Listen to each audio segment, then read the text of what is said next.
El control, por tanto, de las propiedades que pueda llegar a tener en mi material. Si alcancé una pieza que es isotrópica, es decir, voy a tener propiedades muy homogéneas. Algunos de los problemas que vamos a poder evitar mediante un control mayor de un proceso en específico en donde tenemos involucrado las solidificaciones desde el punto de vista microestructural, es decir, vamos a eliminar microestructuras que puedan llegar a ser dañinas en una pieza. Supongamos que estoy fabricando una pieza por die casting, en donde la velocidad de solidificación mencionábamos en la clase pasada, y también la velocidad de enfriamiento por el mismo proceso nos daría luego a pensar que vamos a obtener una macro muy fina, un tamaño de grano muy pequeño. ¿Qué nos daría o qué nos indicaría esto? Que deberíamos de tener una alta resistencia mecánica, pero una vez que llevamos a cabo una caracterización, nos damos cuenta que tanto la macro como la micro presenta granos columnares. Y uno dice, granos columnares en un proceso de solidificación rápida, creo que ahí hay un problema. Entonces, mediante el control del proceso de solidificación y obviamente el proceso en general, podemos controlar el tipo de micro y macro, en sí el control de la estructura que podemos tener en nuestra pieza. Otro de los puntos es la segregación.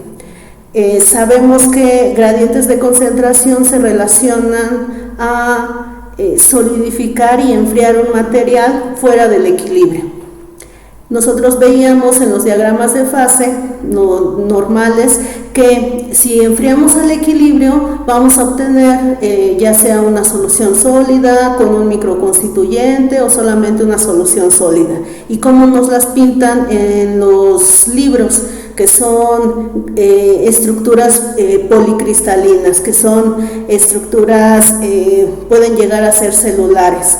En realidad sabemos que eso no sucede. Vamos al laboratorio y caracterizamos una pieza que se ha obtenido por un proceso de fusión o incluso atomización. ¿Qué es lo que vemos? Dendritas. Entonces, las dendritas siempre tienen involucrado un gradiente de concentración debido a un cambio en la solidificación y enfriamiento al equilibrio, que no se observa y no nos lo dicen los diagramas de fase.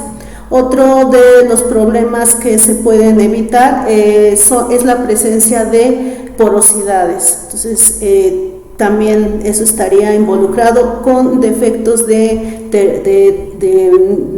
tipo volumétrico.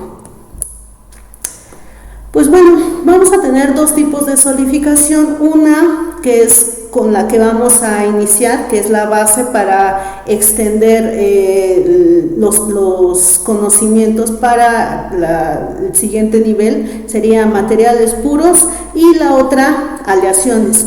¿Cuál es la diferencia entre ellas? Pues de forma muy burda podríamos decir que en una, obviamente solamente tengo un material o tengo trazas muy bajas de un segundo material, y una aleación podríamos decir que es un material que es altamente diluido, o sea, tiene también bajo porcentaje de elementos aleantes, pero ya estaríamos hablando de un 99 o 99.5, y a diferencia de un metal puro estaríamos hablando de un 99.39, ¿no? Y aleaciones que ya pueden recorrer todo nuestro diagrama de fases. Otra de las diferencias a considerar es que un metal puro solidifica a una sola temperatura, tiene una transformación isotérmica, es decir, el cambio de fase se dará a una temperatura en específico. En nuestras aleaciones o aleaciones altamente diluidas, aun cuando estén diluidas, es decir, estamos hablando de un 99, 99.5, vamos a presentar un rango de solidificación. Ya se va a presentar una variación entre la curva de enfriamiento de nuestro material. Entonces vamos a tener una temperatura de inicio de transformación y una temperatura de fin de la transformación. Estas dos líneas ustedes ya las conocen, es la temperatura de líquidos y temperatura de sólidos. Entonces, cuando analizamos las curvas de enfriamiento podemos revisar que efectivamente hay una variación y cada vez hay una mayor separación entre temperatura de líquidos y temperatura de sólidos en función de ¿quién? De la composición. Entonces, a mayor porcentaje de elemento aleante habrá un mayor intervalo de temperaturas, es decir, un delta T. Pues bueno, las escalas de estudio de la solidificación las vamos a tener en un amplio rango. Desde lo macro, lo que podemos observar a simple vista, ya sea nuestras macroestructuras, nuestra macrointerfase, es decir, lo que tenemos con el material y el molde o el crisol que hemos trabajado. Pasamos después a una escala meso, en donde ya alcanzamos a ver algunos detalles de lo que sería nuestra macroestructura. En algún momento ustedes ya han trabajado alguna macroestructura. Si no mal recuerdo, en ISIM, en la práctica de tamaño de grano, ¿qué es lo que se hacía? Se tiene un crisol, le ponemos material, después de que ya fundió, alcanzó la temperatura por arriba de la temperatura de fusión, tenemos algunos moldes que pueden tener diferentes condiciones, o incluso nuestro material a solidificar puede tener algún elemento.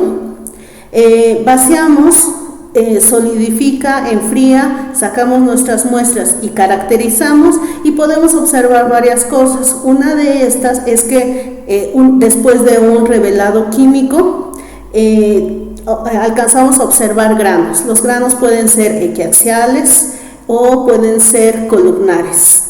Si nosotros alcanzamos a ver algo dentro de los granos, regularmente ya estaríamos hablando de una escala meso. Mi escala meso, yo alcanzo a ver los granos, pero ya alcanzo a ver dentro de ellos algo de la microestructura, y me puedo dar cuenta si es homogéneo o tiene una estructura dendrítica. Las dendritas regularmente crecen dentro de los granos. En ocasiones se alcanza a revelar la macroestructura y en otros casos no. ¿De qué va a depender? Del tipo de ataque que nosotros llevemos a cabo en nuestra preparación.